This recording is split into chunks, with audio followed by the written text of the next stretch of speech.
good sized one. Pretty worn here. We can see his outer whorl and how he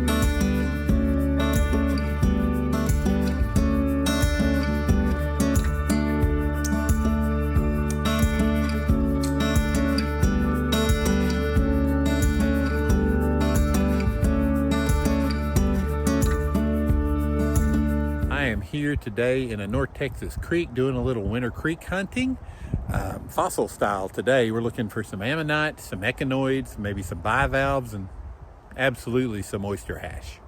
Gonna find some fossil hash. So come along, let's see what we can find. I'll show you the cool stuff as I find it, and we'll try to do a summation at the end. The creek we're hunting today cuts through pasture land and hillsides that are part of the Duck Creek formation of the Washita group, which is known to be rich with Cretaceous fossils such as ammonites and echinoids and bivalves. That's the first official find of the day. A little ammonite partial right here. You can see his ridging and the lumps there. Got that characteristic ammonite curve shape. Not much going on the backside there. And then we've got an ammonite partial right here. See that guy right there?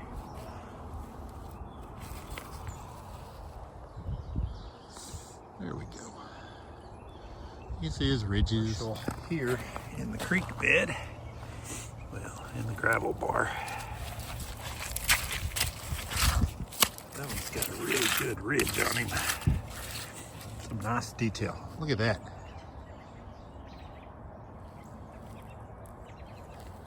You can see his ridge line's really pronounced there too. And he's got some good stuff on the backside. See if I can, I'm not dipping him in the water. It's like 34 degrees out here.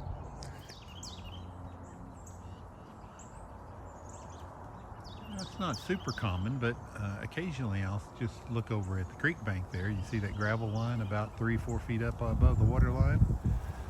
And we'll see an ammonite hanging out of that wall. Really cool. I've got an echinoid trapped in this big piece right here. How cool. I love that. I wonder if I could tap him out. You can see his petaloid right here coming off there. That's so cool. Let's see if I can find my hammer and set that free. There we go. That's cool. Didn't get the bottom piece out.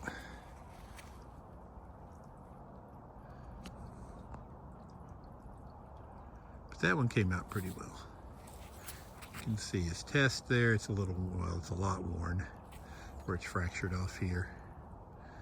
But we can see his petaloid right along here, down there, and a little bit along that piece. Like this piece came out in a pie. How cool is that? Can I get him in a better, there we go. Well, that's going to be cold. It was not in my intention to get him wet, but now that I have, let's see if we can see that petaloid a little better. Yep, we can. Awesome.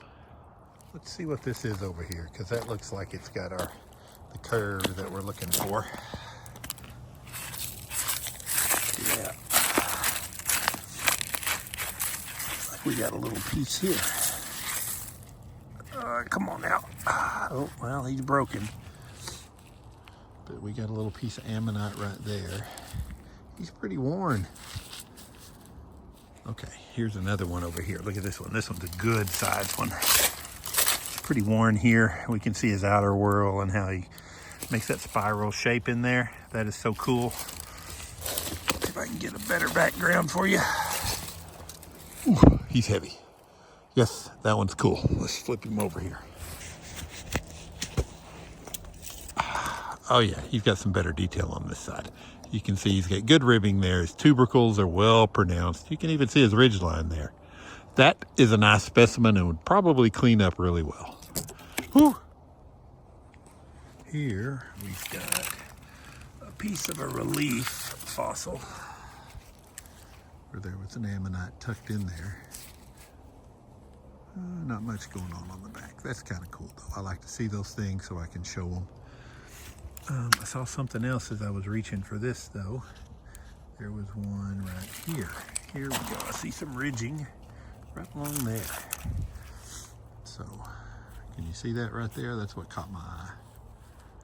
And we really can't see much more on this side. He's pretty worn over there. That's the most of it. But there's an ammonite trapped in that rock right there. Those ridges come right down and over to, well, dang it, I can't get my phone to focus. It's cold too. Those ridges come all the way down to here and back up and around. How cool is that?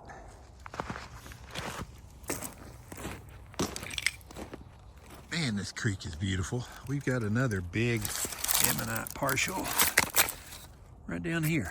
Look at this guy. Now, that one, that would have been a huge one too. He's got really well-defined tubercles up there. His ribbing is intact, very good. What do we got? There we go, that's better. He's got good definition on this side too. Cool. This is kind of cool too. We were talking about impression fossils. Here's another little impression fossil. I don't know why I like the little ones so much, but I do. That's so cool. You can see where the tubercles pressed in there, and you can see the ribbing and that characteristic curve we associate with ammonites. We're gonna let him live right there. See that little divot in there? That little divot tells me that that might be a fossil. And it is, look at that shape. You see that heart shape right there? You can see that little divot right there. That's his mouth/anus. We look at this side of him, and we can see the remnants of his petalloid right there. How cool is that? I tell you what, we're having a little echinoid run right now. See this little guy right here? See that color and that shape? Those are the things that clue me in that this is probably an echinoid. Now it's worn on the back. It's got some marl on there. Actually, it's probably just got some marl on the back there. But if we flip this guy over, look at that beautiful patterning on the front there. We can clearly see his petalloid. That petalloid was responsible for respiration and helped him move. These little guys are relatives of sand dollars. Got a little echinoid. How cool. Okay, so I found this little guy right here, this little echinoid. I'm trying to get it where I can focus on him so you can see his petalloid. Right, so right along here, right along here, right along this way, and this one's kind of covered right there.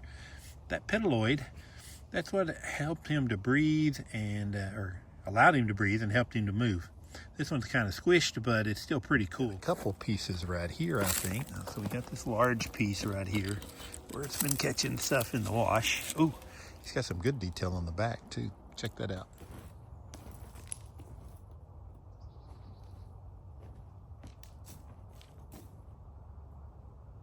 This guy right here, he's got some good definition. You can really see his tubercles pronounced there on the top, just the way he was laying there.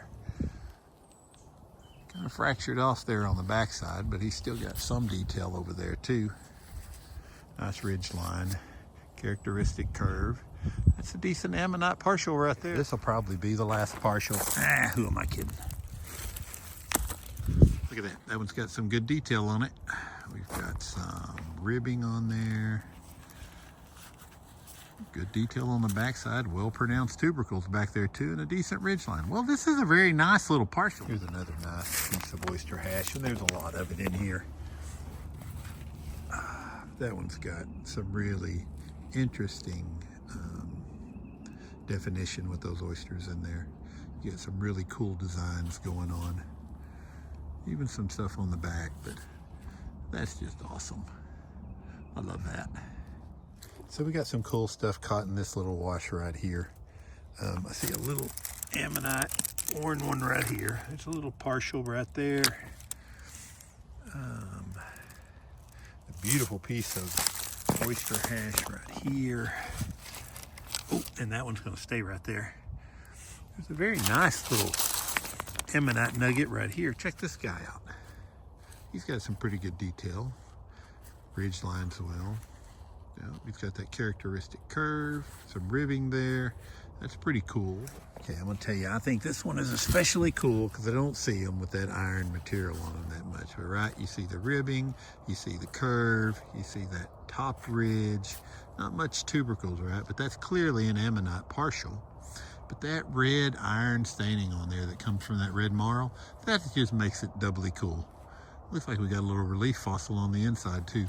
How cool. That's awesome. See that guy over there?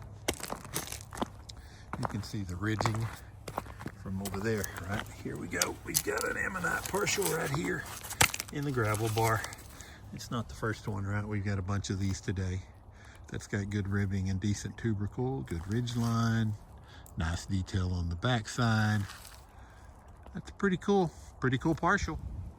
That one's pretty cool looking right there. How about this? That would have been a pretty good sized lobster right there. That partial's pretty heavy. He's got some good ribbing detail there. Ridge line, not too bad. Not much going on the back. Pretty worn there. Here's a cool piece. Oh, if I don't fall down here. See that spiral right there? See those ribbings right there? Can't really see any tubercles, but that is an ammonite locked in the matrix right there. That's pretty cool. Check out this rock right here. We've got some Gnatheas, some bivalves trapped in there that look like scallops. How cool.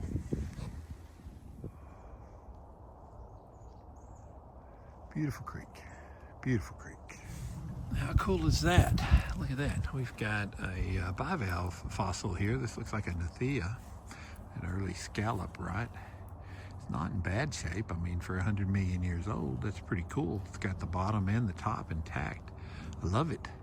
Well, you find one, you find several. Look at that. So it's pretty faint, not as nice as the other one, but we can see here we got another Gnathea, I think. Yep, we do. Look at that. Yeah, there we go. So he's pretty worn, but we do have both sides. That's so cool. I love it. I love it, I love it, I love it. Got another hagstone here too. This one's a little more portable than the last one. There. Yeah, we can look into other dimensions through that hole right there. How cool is that? Right here we got another little Gnathea hiding out there. How cool is that? So this little guy has the right shape, sort of, and the right symmetry. He's got that little dip in the top up there. This might be an echinoid, but I don't see his petaloid, but it does look like a test. Get a different angle. Let's see.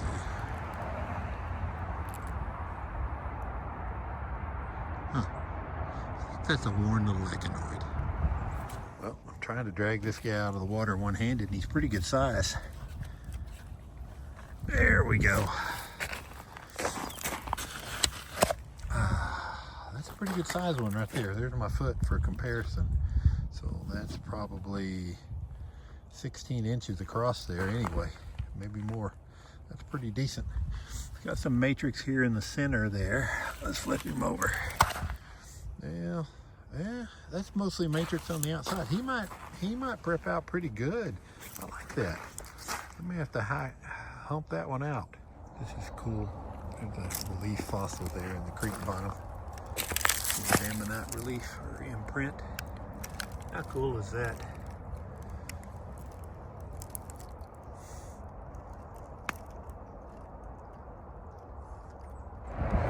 So we are back at the Jeepy Jeep. We got a couple of hagstones, some Gnatheas, right? Some ammonite partials. Little bitty one right there, up there too. Some echinoids. One of them's actually got pretty good patterning on it. A small ammonite and then a much larger ammonite for scale. That's a 2-gallon bucket behind it there.